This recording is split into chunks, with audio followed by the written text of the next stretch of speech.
اعوذ باللہ من الشیطان الرجیم بسم اللہ الرحمن الرحیم۔ قبر کی زندگی قبر آخرت کی پہلی منزل ہے۔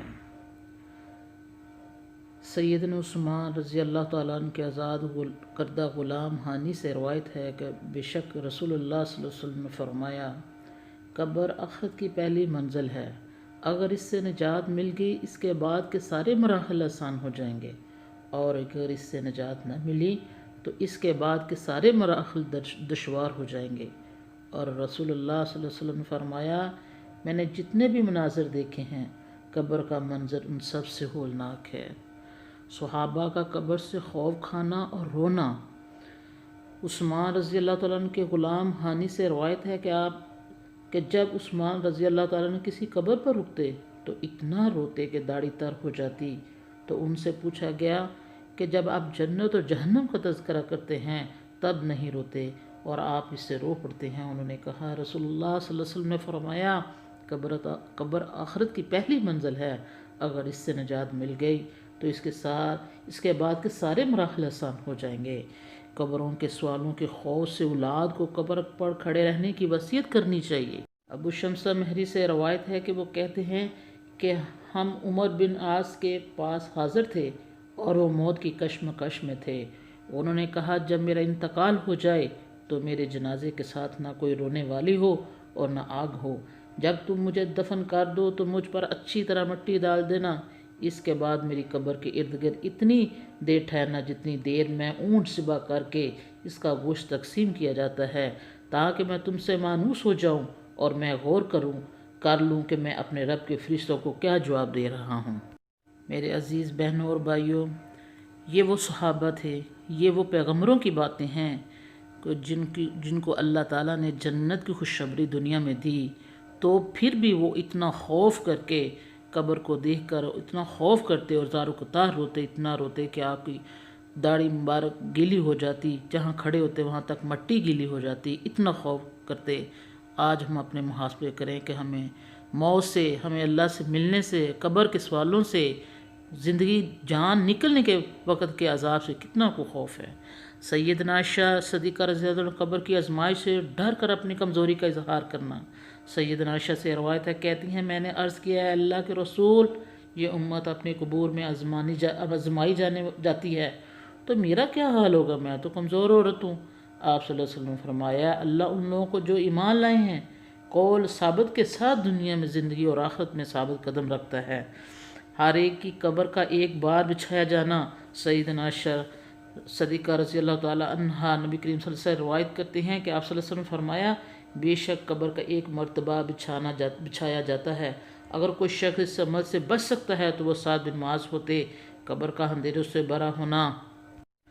سیدنا ابو ہریرہ رضی اللہ تعالیٰ عنہ سے روایت ہے کہ ایک کالی عورت تھی جو مسجد کی صفائی کیا کرتی تھی، یا ایک نوجوان تھا، رسول اللہ صلی اللہ علیہ وسلم نے اسے گم پایا تو اس کے بارے میں پوچھا، تم لوگوں نے بتایا کہ وہ فوت ہو گئی؟ آپ صلی اللہ علیہ وسلم نے فرمایا، بھلا تم نے مجھے خبر کیوں نہ دی؟ انہوں نے کہا کہ انہوں نے اس کا معاملہ اتنا اہم نہ سمجھا۔ تو آپ صلی اللہ علیہ وسلم نے فرمایا، مجھے اس کی قبر بتاؤ۔ انہوں نے آپ صلی اللہ علیہ وسلم کو اس کی قبر بتائی تو آپ نے اس پر نماز جنازہ پڑھائی۔ پھر فرمایا، یہ قبریں اپنے رہنے والوں پر اندھیروں سے بھری ہوتی ہیں اور اللہ جل وجل ان کو میری نماز جنازہ کی وجہ سے ان پر روشنی کر دیتا ہے۔ اور ایک اور حدیث میں سیدنا ابو ہریرہ رضی اللہ تعالیٰ عنہ سے روایت ہے کہ انہوں نے کہا کہ رسول اللہ صلی اللہ علیہ وسلم نے فرمایا، جب کسی میت یا تم میں سے کسی ایک قبر کو رکھا جاتا ہے تو اس کے پاس سیاہ رنگ کی نیلی آنکھوں والے دو فرشتے آتے ہیں، ایک کو منکر اور دوسرے کو نکیر کہا جاتا ہے۔ فرشتوں کا گرز لے کر آنا۔ سیدنا ابو سعد خضری سے روایت ہے کہ انہوں نے کہا کہ میں نے ایک جنازے میں نبی کریم صلی اللہ علیہ وسلم کے ساتھ شریک تھا تو رسول اللہ صلی اللہ علیہ وسلم نے فرمایا، لوگوں، یقیناً یہ امت اپنی قبروں میں آزمائی جائے گی۔ چنانچہ جب انسان کو دفن کیا جاتا ہے پھر اس کے ساتھ ہی چلے جاتے ہیں تو ایک فرشتہ اس کے پاس آتا ہے جس کے ہاتھ میں گرز ہوتی ہے، بس وہ اسے بٹھا دیتا ہے، فرشتوں کی سختی کرتے ہوئے ڈانٹ کر سوالات پوچھنا۔ اور ایک روایت میں آتا ہے، پھر جب میت کے پاس جو سختی سے ڈانٹنے والے فرشتے آتے ہیں تو اسے ڈانٹتے ہیں اور اسے بٹھاتے ہیں۔ آپ صلی اللہ علیہ وسلم نے فرمایا، فرشتہ اس میت کو ڈانٹتے ہوئے پوچھتا ہے، تیرا رب کون ہے؟ تیرا دین کیا ہے، تیرا نبی کون ہے، اور یہ آخری آزمائش ہے جو مومن پر پیش کی جاتی ہے۔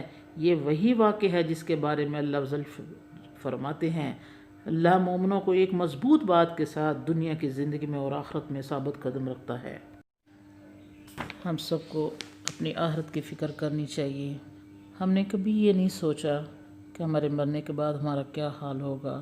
اللہ سے دعا ہے کہ اللہ تعالیٰ ہمیں ثابت قدم رکھے، اللہ ہماری اولادوں کو نیک بنائے اور ان کو ہمارے لیے صدقہ جاریہ بنائے، اور ہم سب کو چاہیے کہ اپنی اولادوں کو گائیڈ کریں، ان کی تربیت کریں کہ ہم جب مر جائیں تو ہماری قبروں پہ اتنی دیر ٹھہریں، دفنانے کے بعد اتنی دیر ٹھہریں کہ جو مثال دی گئی کہ ایک اونٹ کو ذبح کر دیا جائے اور پھر اس کا گوشت تقسیم کیا جائے، جتنا ٹائم لگتا ہے۔